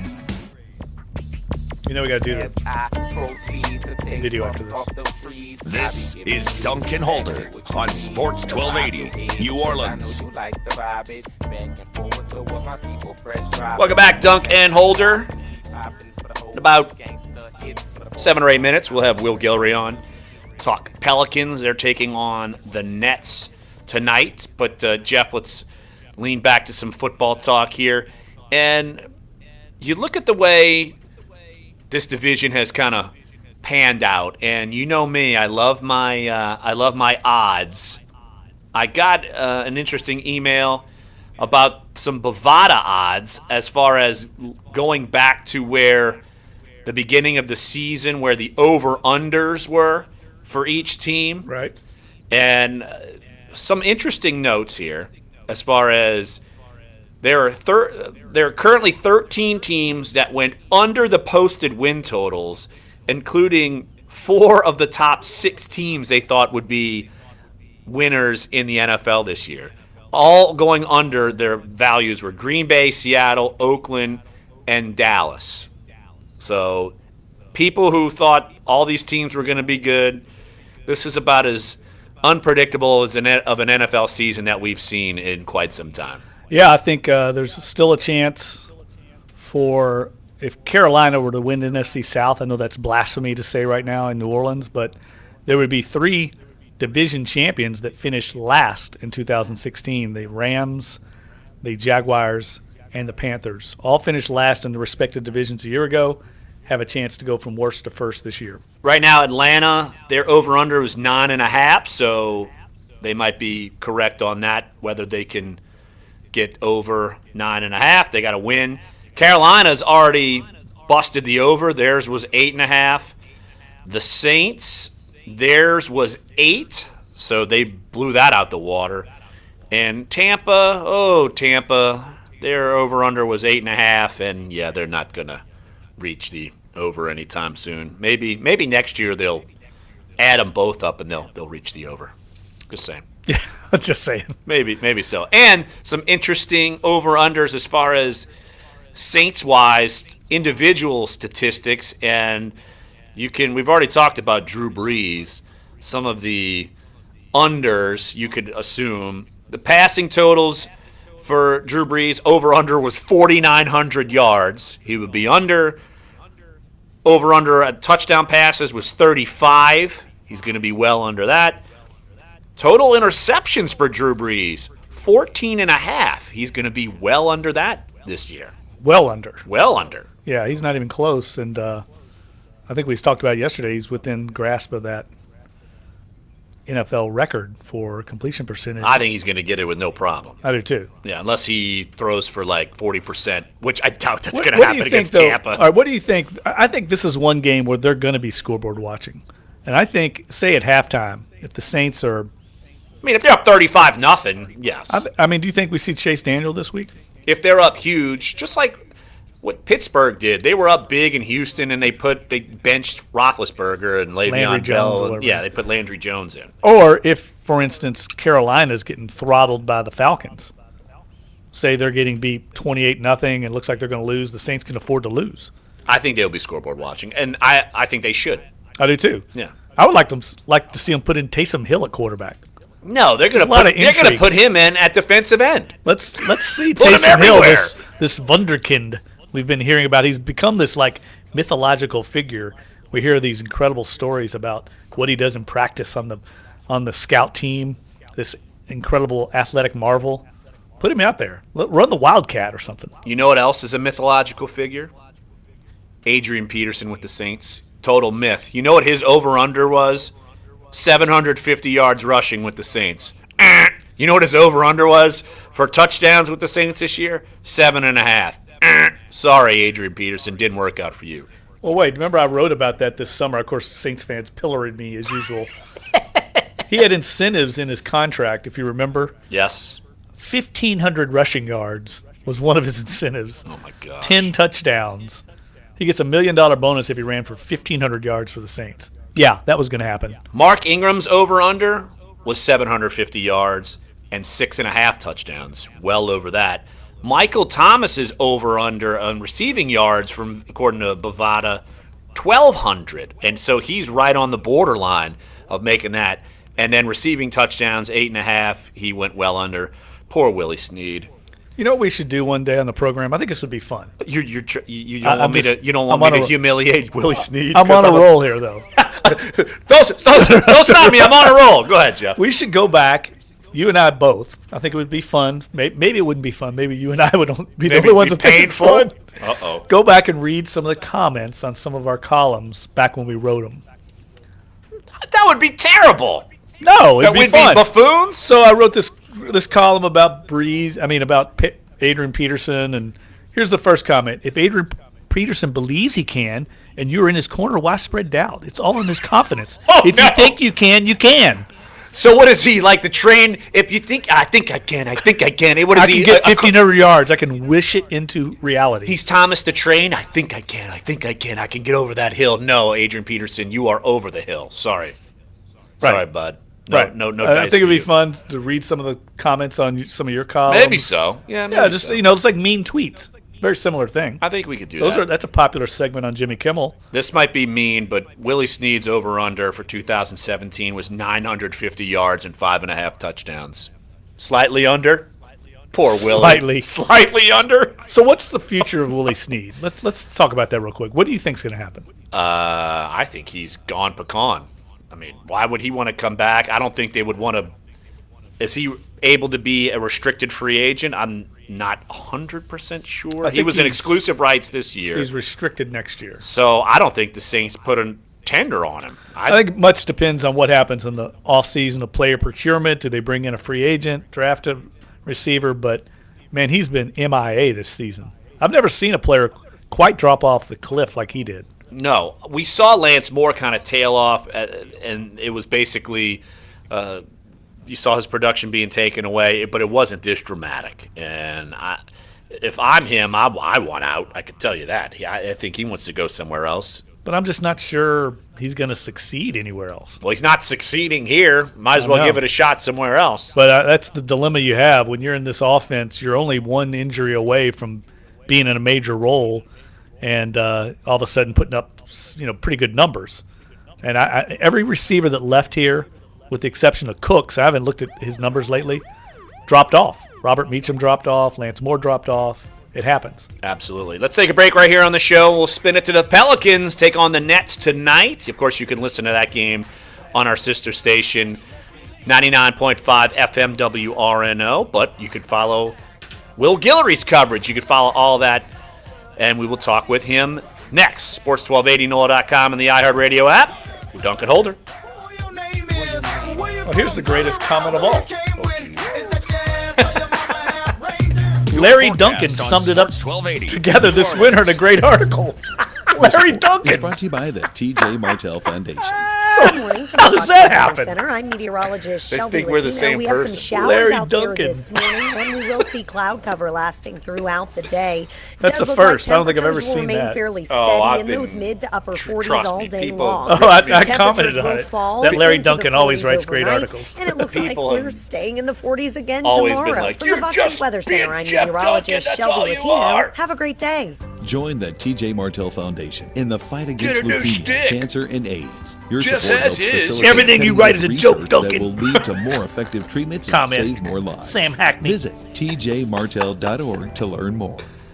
All right, we got Will. In all women who have been diagnosed with ovarian cancer. In February 2016, Johnson & Johnson baby powder was ordered to pay $72 million by a jury to women who died of ovarian cancer after 35 years of using the talcum baby this powder product. little Mevo. Multiple studies show Yes. women who have long-term We've got use all of these baby powder giant products with cameras and we talcum use for this feminine little hygiene Jeff, can one thing increase you the risk of you contracting underestimate is ovarian greatness, cancer. and If AP you or a is family great. member has been diagnosed with There are ovarian intangibles cancer that make a and player used great. Johnson & Johnson or Shower to Shower baby powder prior to the diagnosis, call Talcum Baby Powder Helpline loving today. this too much.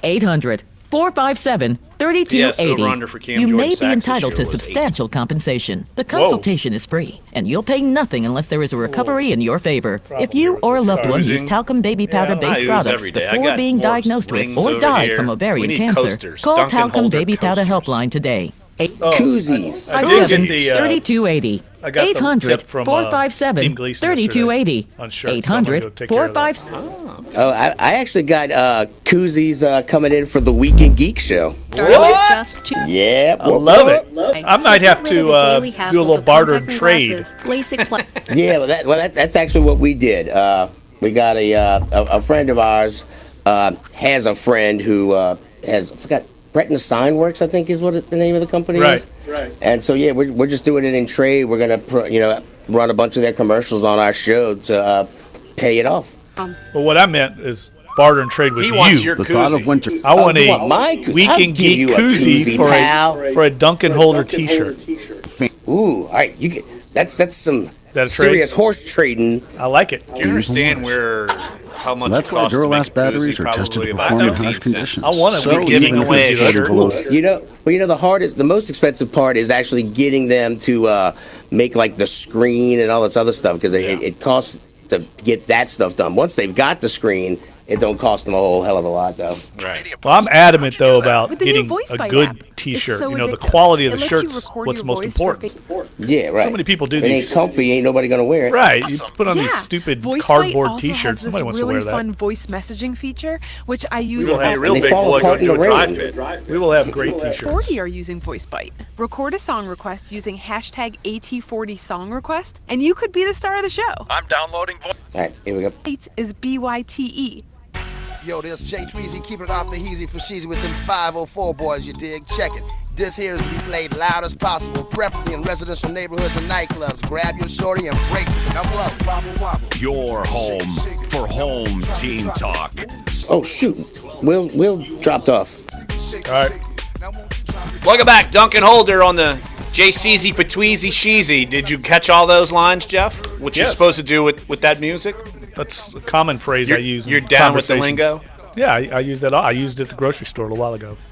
Really? Yeah, just What- dropped it on the person checking me out. Did they ask for security after this? No, No, they did not. they knew I was down. There you go. Will Guillory coming up here shortly. Look, Pelicans taking on the Brooklyn Nets tonight. And Jeff, I'm back on. They're a game above 500. I'm back on the bandwagon. Let's go. Let's get this party started. They're going to win it all.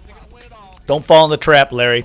I always see the trap and All right, we got fall 'em. directly face first into the trap. But look, they are 17 and 16, tied with the Portland Trailblazers, even though the Trailblazers are ahead of them. But still, look, they've got a 3-game lead over the Utah We got Jazz. And so why don't we talk with our man, Will Guillory, on a Wobble Wobble Wednesday. Will, I'm back on. Look, last time I talked with you and Jeff, it was Depression City, but now all is well in the world, right? Look, this team's going to dominate. Absolutely. It's a beautiful day outside. What? Everything's wonderful in the world, right? I mean, it's not that beautiful of a day, Will. I'm just saying. No, well, look, they did win 2 games on the road, and now they're coming home against the Brooklyn Nets, and we've talked to you about this probably a zillion times.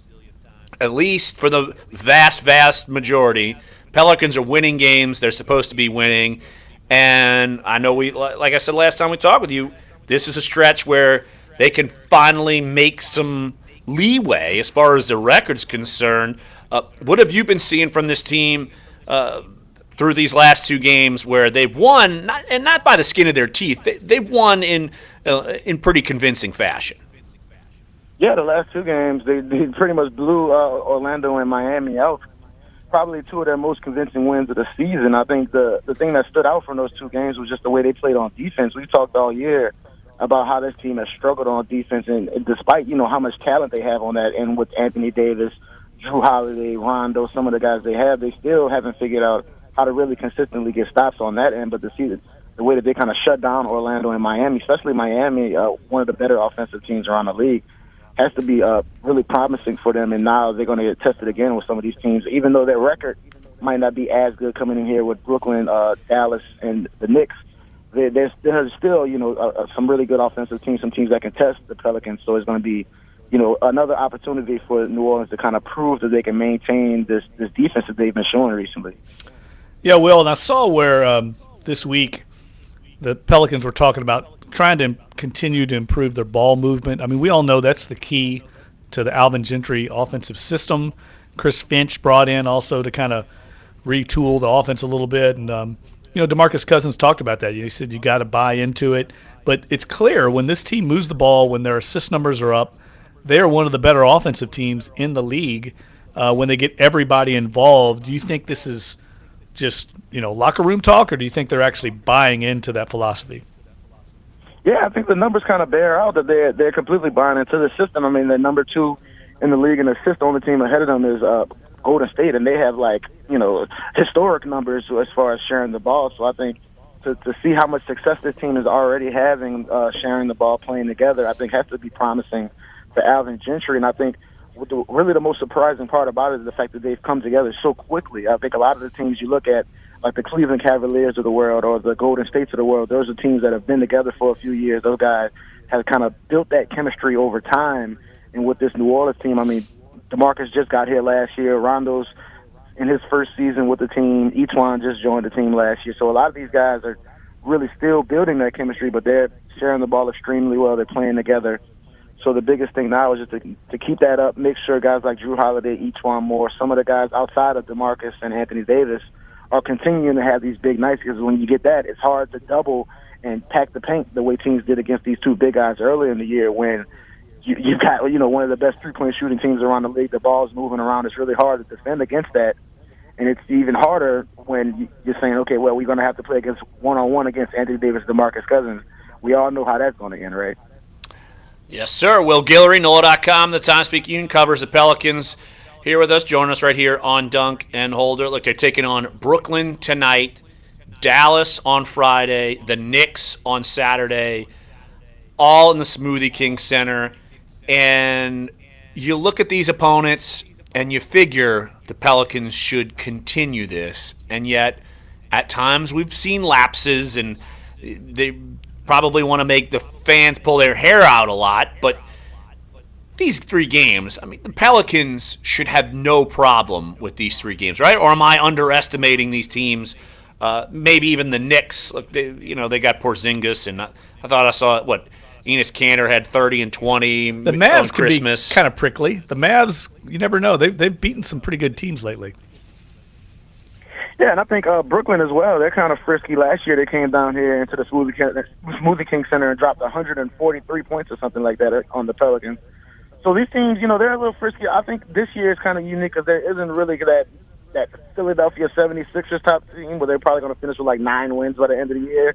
I think any given night you can catch a team that'll give you really a good test. And I think that Knicks game you pointed out, I think, is one I'm really interested in seeing, because Anthony Davis obviously just had the comments about how he kind of likes to compare himself, or he pays attention to some of the comparisons against some of the other big guys around the league, and seeing him go against Kristaps Porzingis is going to be really fun.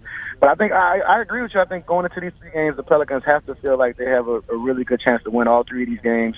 They want to kind of put together a win streak here to move their way up the Western Conference standings. Even with as inconsistent as they've been all season, they're still sitting at number 8 in the Western Conference, just because there's been so many other teams struggling out there in the West. So I think if you can put together a few wins here, maybe win all 3 of these games, get yourself up to a 5-game winning streak. Now you're building momentum. Now you can start making the claim that, hey, we're a legit playoff team out here in the West. And to have that established, in January would be huge for this team, considering, we talked all year about how important this season is, how everybody's, focusing so much on making the playoffs this year. If you can kind of establish yourself in the West, forget about playoff seeds, just start fighting for maybe home court, fighting for 4 or 5 seeds when you're moving into the All-Star break. I think that'll be huge for this team. All right, Will, enough of this idle chatter about goings-on on the court. What? Let's get down to some serious talk. The city edition of the Pelicans uniforms. Thumbs up, thumbs down. I'm not too keen on these uniforms. They had so much potential to do something great, and it looked like they just remade the Mardi Gras uniforms. Your thoughts? I have to say I agree. Personally, I'm always a fan of getting rid of the sleeves. So it was a thumbs up for me just to see there weren't any sleeves on there. But I think the biggest thing for me, I don't understand the dancing numbers. Apparently they say that the numbers are kind of offset to show the dancing in New Orleans. I'm not a big fan of that, but I think overall they're okay. I'll give them a B-, C+. But I think, like you said, there's a lot of potential there. We always want good things from the Mardi Gras uniforms. But I think they left a little bit to be desired. I agree, man. Like I looked at some of these other ones around the league. Philadelphia's are sweet. I like the Wizards, the District. Utah are great as well, and they're supposed to do a new court with it as well. Right. I mean, there's just so much potential to do something different and out of the box, and it looked like they just punted and went with the Mardi Gras uniform. The numbers look like a drunk person put them on there because they're not straight. They don't look like dancing. They look like someone who's about to fall off their chair. Larry would know that. Personally, yes. Yeah, I really don't get that part. The dancing numbers, I'm kind of confused about that. Well, I'm glad we've cleared that up. Jeff got the most important aspect of the interview out of the way. Yes, that's why the people tune in. Exactly. Hard hitting. Exactly. Well, hey, what color uniforms are the Saints wearing this weekend? Because they're 10-2 when they wear this. Whatever. As far as you look at, I didn't realize this. Now I'm looking ahead in January, and I feel like in previous months, Will, we're talking about how difficult the schedule is. I look at the whole month of January, and if the Pelicans can't make a run through that schedule, you've got a couple of tough matchups. Say you play Boston at some point, but you look at that schedule, and if they can't get it done then, they're not going to get it done. Oh, yeah, absolutely. I think it was kind of rough going through that patch, but I think already through the first 30 games of the season, you play Golden State 3 times, you play Houston once. So, I mean, that's 4 of the toughest games you're going to have all season. They got them out of the way through the first 30 games of the year. So I think going into January, you have a great opportunity. A ton of teams from the East coming up. I think they're 8-4 right now against teams from the East. So I think, just like we said, they have a great opportunity here to kind of establish themselves amongst those teams in the Western Conference. And now is the time to doing that because you see Oklahoma City. We talked about them earlier in the year. They're starting to get it together a little bit. The Clippers are starting to win more as of late. Denver's starting to win more. They're getting healthier. So now's the time for this team, no question, that they have to start putting some wins together. And if you want to be a good team, you got to show it against teams that you're supposed to win. It's one thing to come out and say, hey, we can compete against the Golden States of the league. We can compete against Houston. We go out and maybe we don't win those games, but we hold our own. But when you have teams like Dallas and Brooklyn coming into your home arena, you got to handle business and put those wins on the board. Yeah, you mentioned the Thunder. I was just getting ready to ask you about that because they seem to be treading water early in the year, kind of trying to figure out their roles. Now they've won 8 of their last 10, including 5 in a row. They're 19-15, and they look like a team that's probably going to finish ahead of the Pelicans. I don't know, maybe the Pelicans can overtake them, but it really is looking like there's kind of a top 5. Maybe the Nuggets stay in that mix, but I don't know. I don't see how the Pelicans, unless they go on a major roll here, can forge their way into that top 5 seeding. I don't know. Yeah, especially if OKC can continue playing as well as they are. I mean, they just have so much talent on their team with their top 3 guys. You got to think once they just start building that confidence up and they've already got the defense in place that they're going to start stacking up wins. So I think as of right now, I mean, we've been saying it all year. The Pelicans have to aim at that between 6 and 8. That's where they have to. That's where they're going to have to be. That's probably where they're going to end up. And they're hoping for 6, so you can avoid Houston and Golden State first round. Because if you get those 2 teams in the first round, it's probably going to be 4 and out, 5 and out, something like that. And I think if you can start putting some wins together here, you can really start, making the case where you can start lobbying for that 6th seed. Because you don't want to be in March and April where you're just fighting to get to number 8. Right. And anything can happen on any given night. So you want to be right there in the mix of 6, 7, 8, where you can at least say we're fighting to claim who we want to play in the first round rather than just fighting to get in. Will Guillory covers the Pelicans. NOLA.com, the Times-Picayune. Pelicans take on the Nets tonight. Smoothie King Center, 7 o'clock tip. Of course, you can listen to that game on our sister station, 99.5 FM WRNO, the flagship of Pelicans. And, of course, follow Will Guillory's coverage on Twitter and on NOLA.com. Hey, Will, appreciate it as always, my friend. Talk to you next Wobble Wobble Wednesday. Absolutely, and hit me up on Twitter, anybody. I'm talking uniforms all day. Drunk numbers. Will wants to talk drunk numbers. That's all he wants to do. Absolutely. That's right. Will, you're the man. Appreciate it, buddy. I appreciate you guys. All right, that's Will Guillory. NOLA.com, the Times-Picayune. And, Jeff, I agree. Those jerseys, why just copy the Mardi Gras jerseys? Underwhelming. Why? Yeah. I mean, I was all excited to see what they came up with because have you seen Utah? Utah's are completely different. They could just put the king cake baby and the old nuclear chicken, the old mascot of Pierre the Pelican, and that would be scare people on the streets. That would be street-centric if that's what Nike's going for. It'd be better than the ones they came up with. Yeah, exactly. I mean, I'm just not inspired at all by that. Oh, well. King Cake Baby's coming. It's going to inspire me to run away because Mardi Gras is on its way. So one more segment here on the show. So come on back. Sports 1280, NOLA.com, and the iHeartRadio app. With Dunc and Holder. This guy's name after Notre Dame. It was a darker time just a few months ago when a starting foolish receiver man at made club. a foolish proclamation. Now, the day of reckoning approaches. Keep listening to Sports 1280 New Orleans to learn when the shearing of Larry Holder will commence. Ring in the new year with a gift from Edible Arrangements. Sounds like they're gonna Make cut my your head New off. Year's Sounds Eve like some celebration kind of sweeter than ever with sacrifice. gourmet chocolate. I think it is. Only $19. That's right, just $19. Your friends, family, and party guests will love sharing a freshly those are crafted cool. fruit arrangement or chocolate The dipped fruit Bay. box as they're It's like counting the down Bay till side. midnight. And Could if be. one of your Those New aren't Year's inspiring. resolutions is to Those- eat the more hell of the fruit, Clippers. stop by an Those edible are, store near you Bill to try a Walton freshly days made when I fruit played salad, San parfait, or Diego. smoothie made to order on the spot. Visit your local edible arrangement store Those or are pretty edible.com cool. today to place your order. Hey everybody, I'm Eric Church, Like those. asking you to join me in the fight against leukemia, cancer, and Rip AIDS through the City. TJ Those are Martell cool. I like Foundation. that. Your support helps facilitate cutting-edge What? research that will lead to more effective treatments There they and are. save more Utah. lives. Visit Yeah. The Astros. tjmartell.org You're to like learn the about Astros. music's promise. The Fighting for a Glenn Gilbos. It's your best time for District, I like that. Fighting Glenn Gilbo. He's like You at Astros GMC honk. and Slidell. 17s must go. Get $12,000 off GMC Yukons and Yukon Of XL course, Denali's, Fletcher's and chiming in on the $10,000 off jerseys. Buick Envisions. Get Well, 20% shocking. off on Again, 17% airball off on New Regal, Orleans' 15% part off Enclave. for not Plus, being more GMC original. Sierra Elevation Hater. for just $29.9. Hater. It's the best time for our biggest discounts. Legacy Buick GMC and Slidell and online at legacybuickgmc.com. GMC, He's we probably are mad because I professional didn't come to grade. his party. Are you the biggest fan of a band or music could get artist? inspired. Or a huge fan of a movie, celebrity, sports team, athlete, or anything else? You just can't get enough of the things you love? Then download I the haven't gone FanPage app, in. where you can oh connect my with gosh, other I like-minded can't even tell you how fans, many find years. great content, Probably before I and was create married. fan pages for whatever you're a fan of. You can It used to even be compete crazy. to rise up the leaderboard Oh, I and know. become Yeah, the like, biggest those are fan. some of the best parties so I've been download to the in New FanPage Orleans. app. That's FanPage, all one word, from the App Store or Google Play, or check it out at fanpage.com.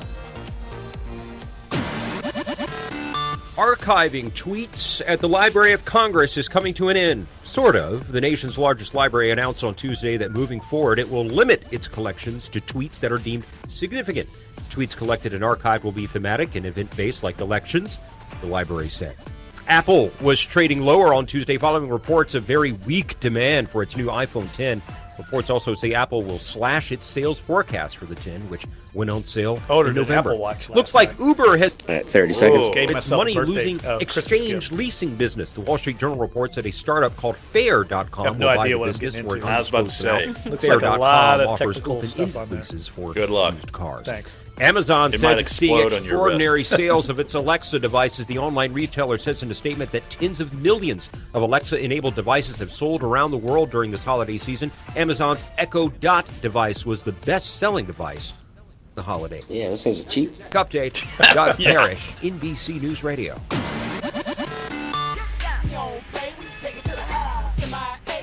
Dunc and Holder now. Josh Innes next at noon on Sports 1280, New Orleans.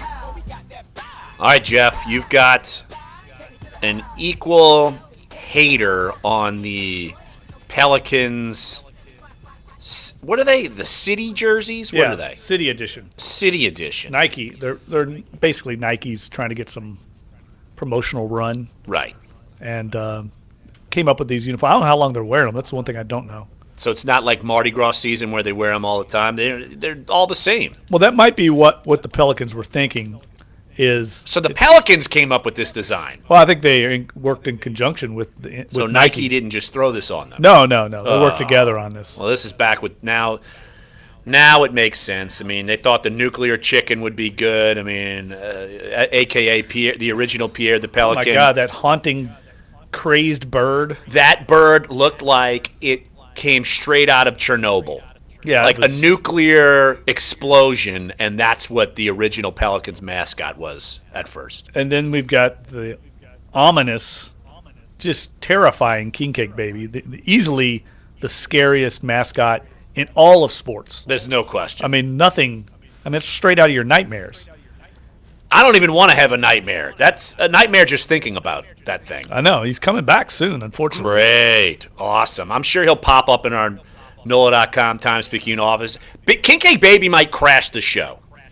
I think it would have the gall to do so and just be innocent and just stick its big head in the way. I don't want that thing anywhere near me. Well, you've got a hater on, as far as joining you, hating the city uniforms.